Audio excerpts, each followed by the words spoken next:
I just want to encourage every parent out there, especially African parents, to give your girl child an equal opportunity. Let them know that they can be whatever they want to be. Don't make them feel less heard, less seen. And also, we must raise our men better.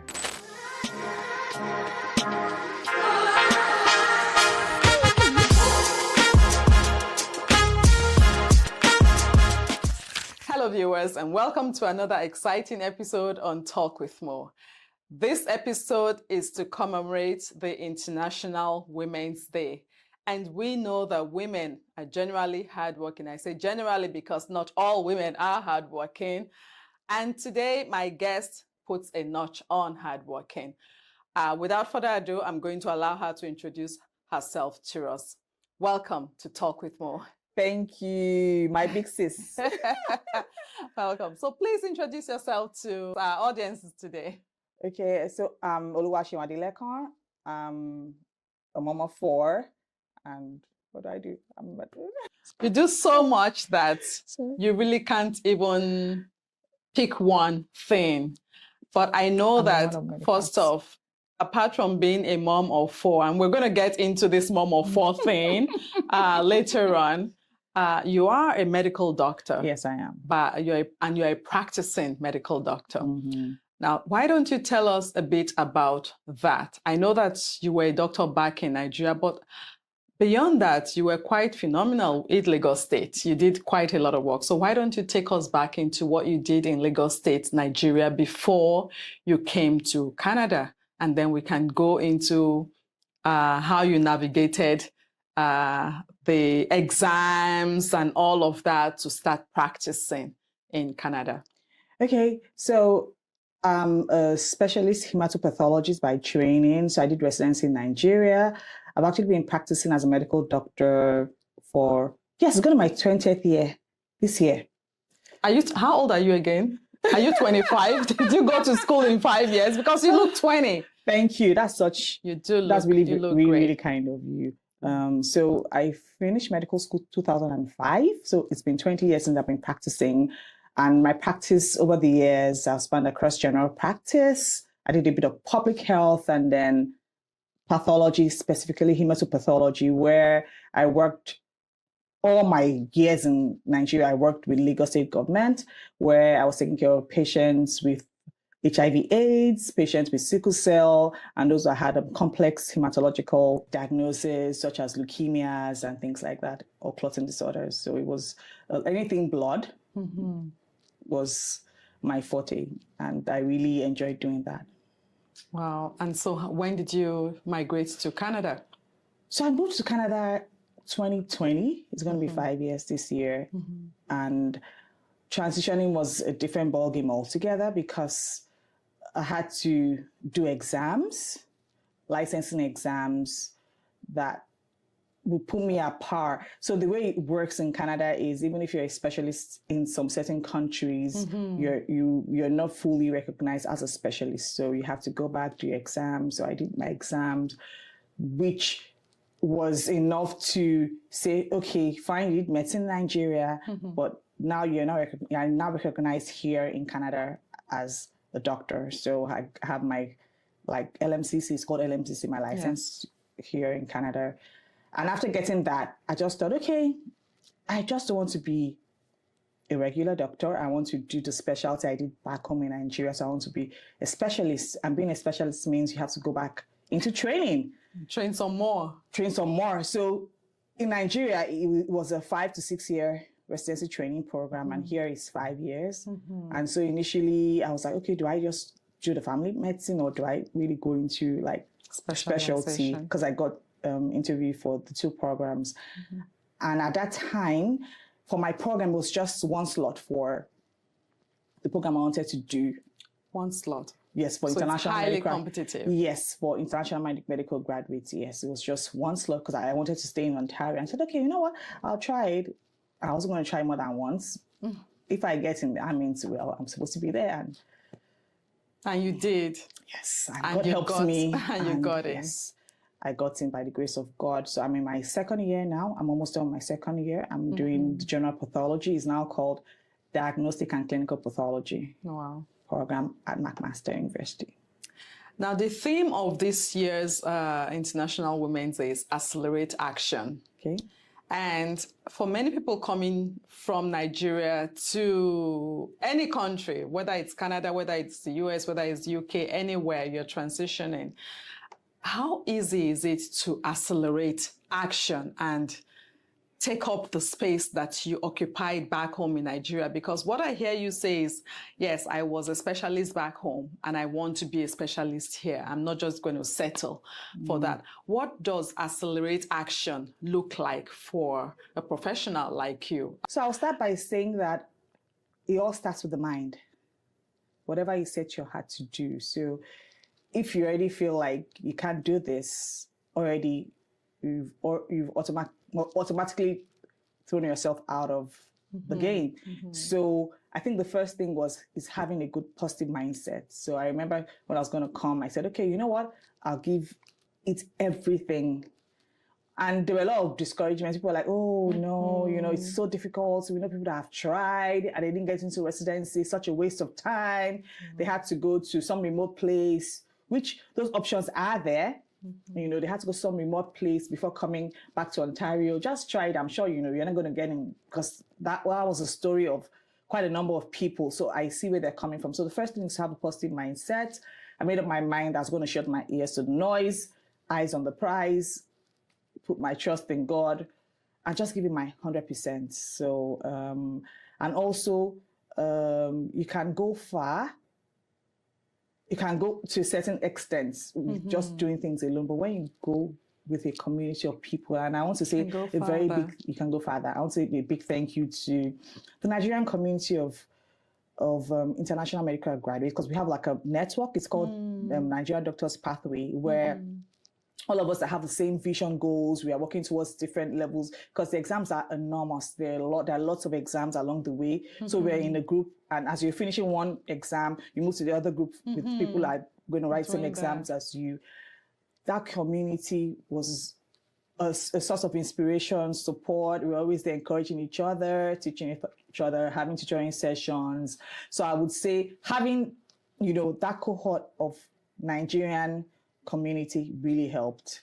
Yes, working together towards the same goal. Working towards the same goal, yeah. People going through various challenges, but staying on the prize, like you said. Yes, eyes on the prize. Eyes on the prize. I like that term, eyes on the prize, and trusting God. And trusting God, yes. Now, there's something very unique about you. You did mention that you have 4 kids. Yes. Tell us about those. 4. You're a mom of 4. Tell us about your 4 children.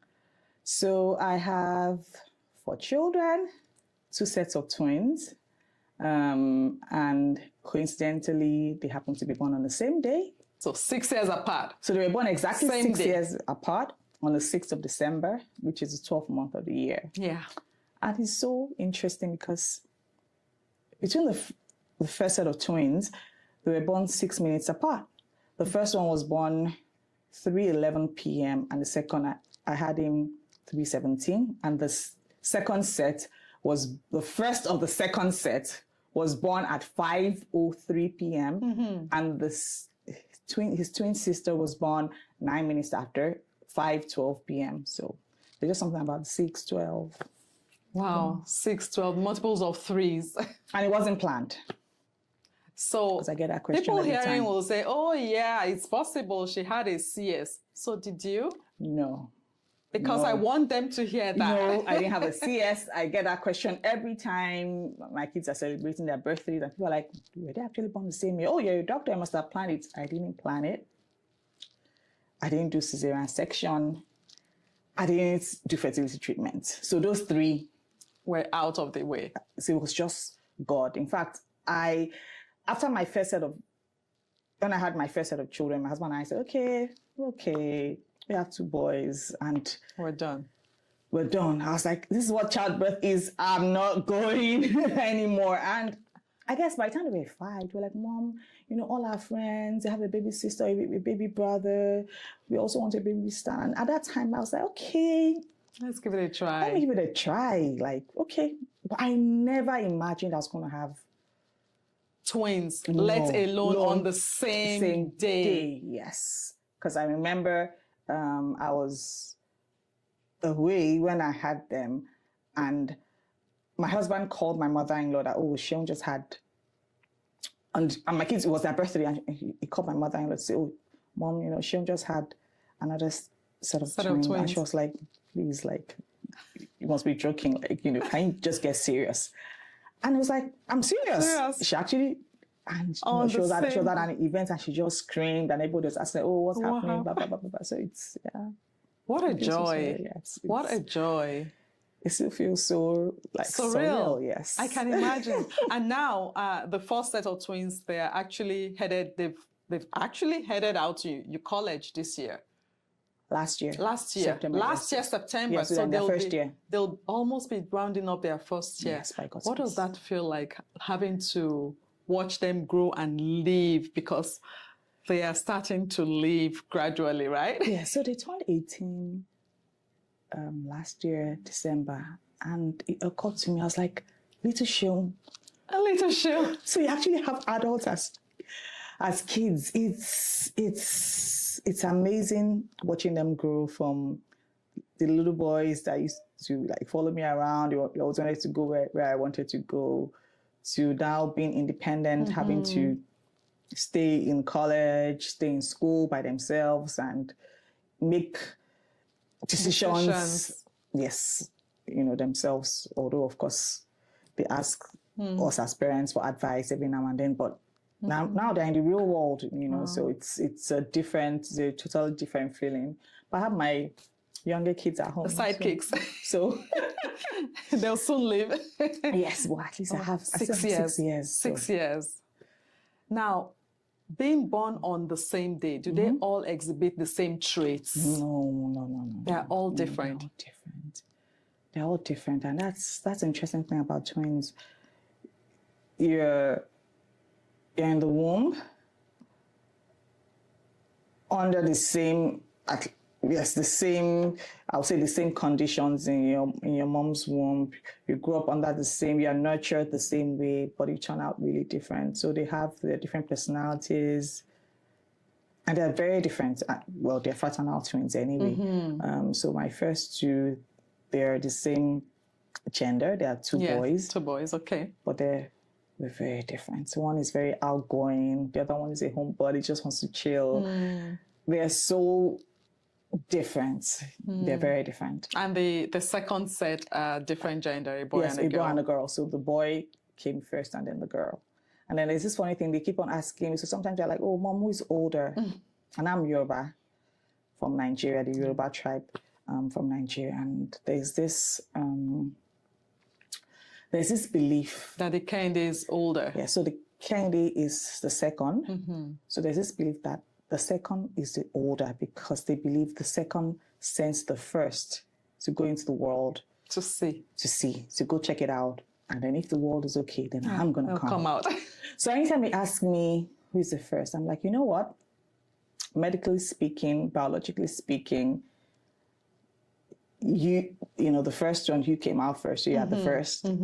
But culturally speaking, because you're from the Yoruba tribe in Nigeria, the second one is the first. Second. So if you ask them who's older, they'll tell you medically, he's older, but culturally I'm older. Yeah, so they balance it out. So none of them is older. So this means you have 3 boys and 1 girl. Yes, now, is the girl treated specially? Is there any preferential treatment for her?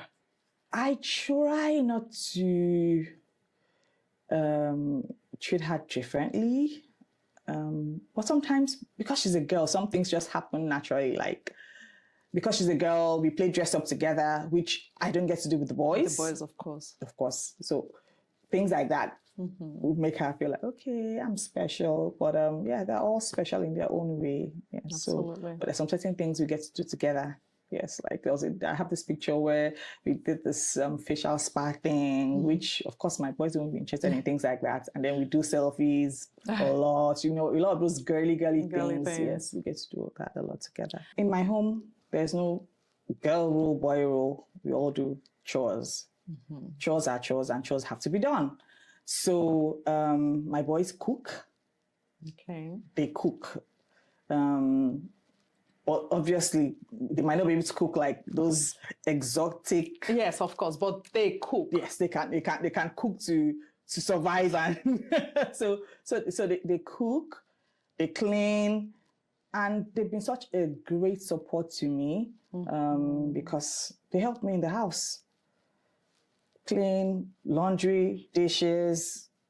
They can do everything. Everything. Right, and so my advice to parents is not to treat any gender differently. I know it's very prevalent in our culture in Africa to feel like, oh, the boys are more important than the girls because they believe, there's this belief that it's the boys that would carry on the family name and all whatnot.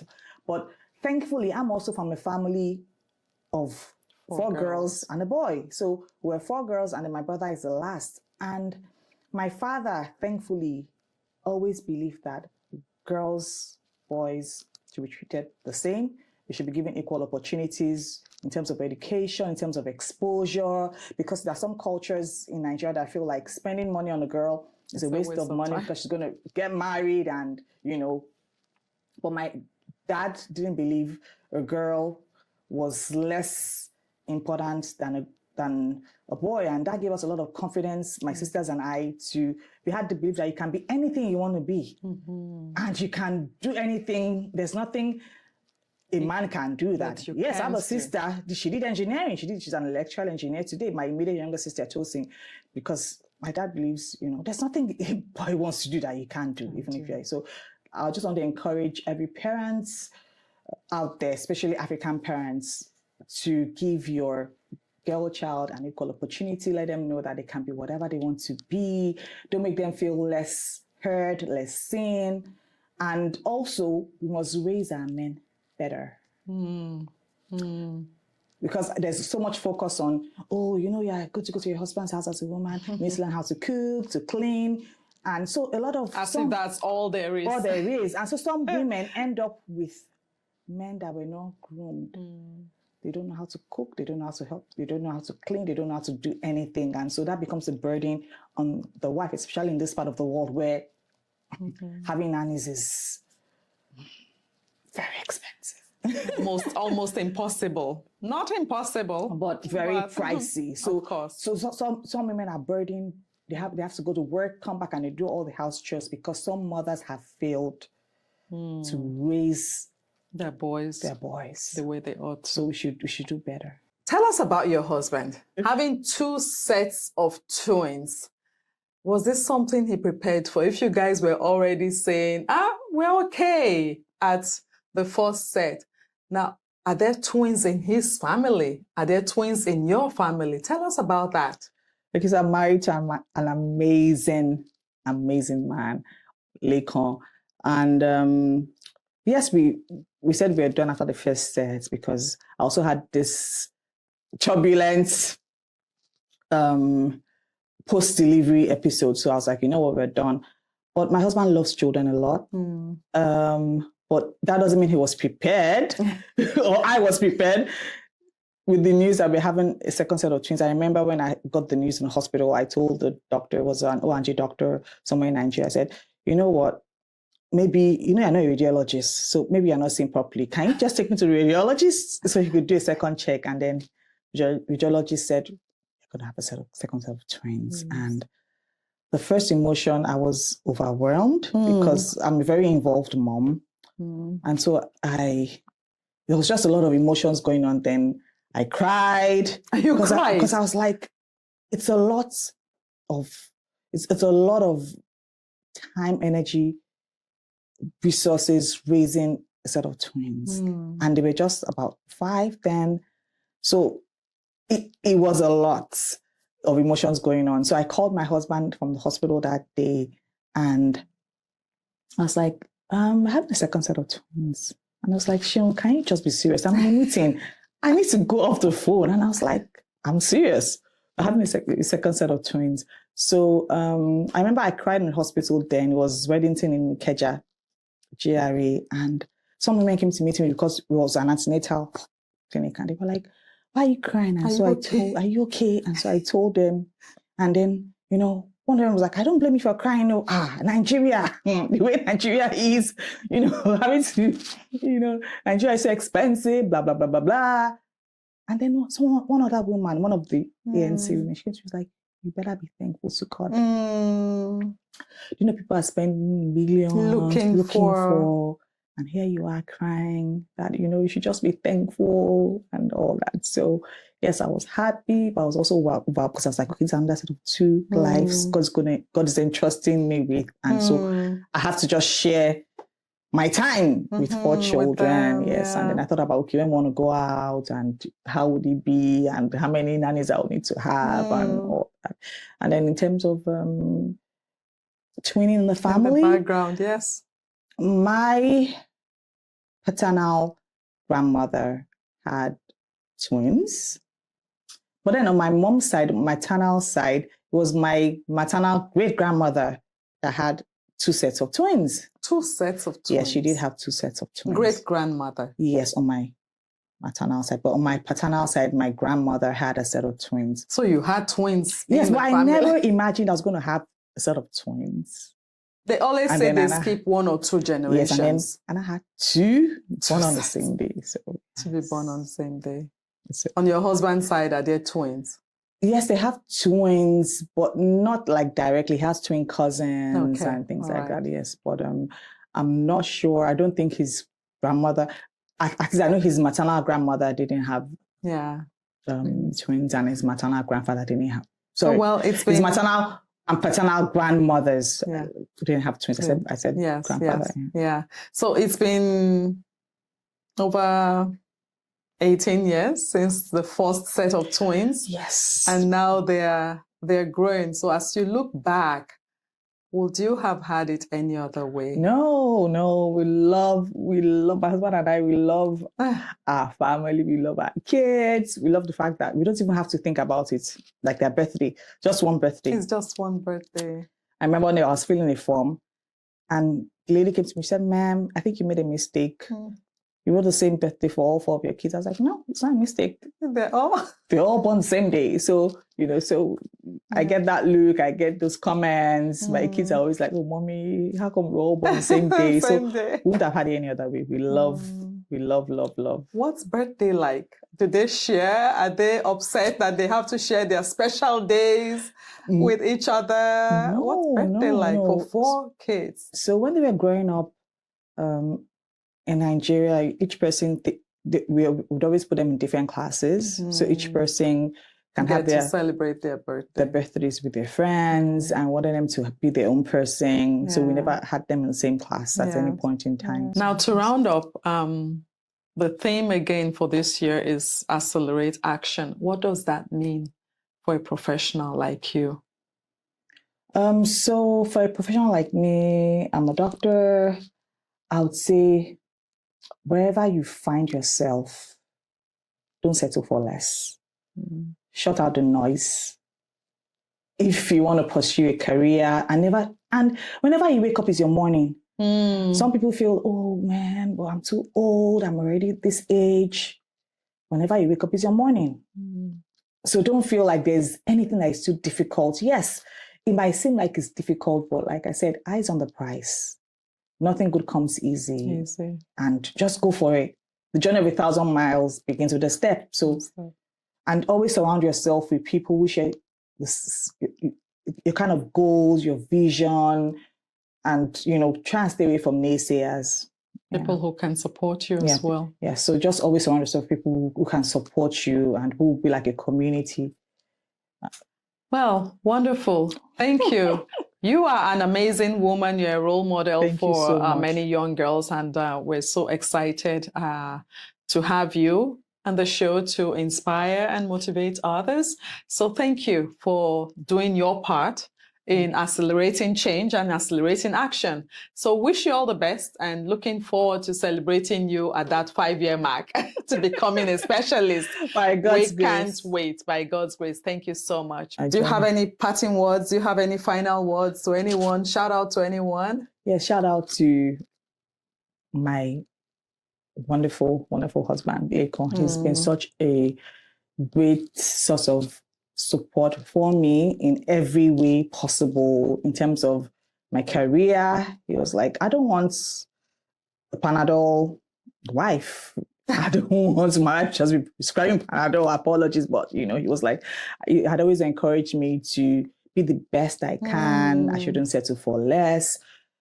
And in terms of like raising the children, he's a hands-on dad. Aww. And he's made the journey a whole lot easier for me. Oh, wonderful. We'll need to hear about more men doing this stuff. Yes. So kudos to all the hands-on guys there, dads who are present and dads who are so supportive, husbands and dads who are so supportive. Thank you for all you do. It's International Women's Day, but without the men, really, we will not have much of the women around. So thank you to all the men, and thank you to all the women out there doing amazing work. Some mothers, some women are single moms, some women are going through a lot of challenges, some women have to face discrimination at work. We see you and we just say, well done. Keep going high and keep going stronger. The sky can only be the limit for you or the starting point. Until next time, take good care of yourself. We're cheering you on here. God bless you. Bye now.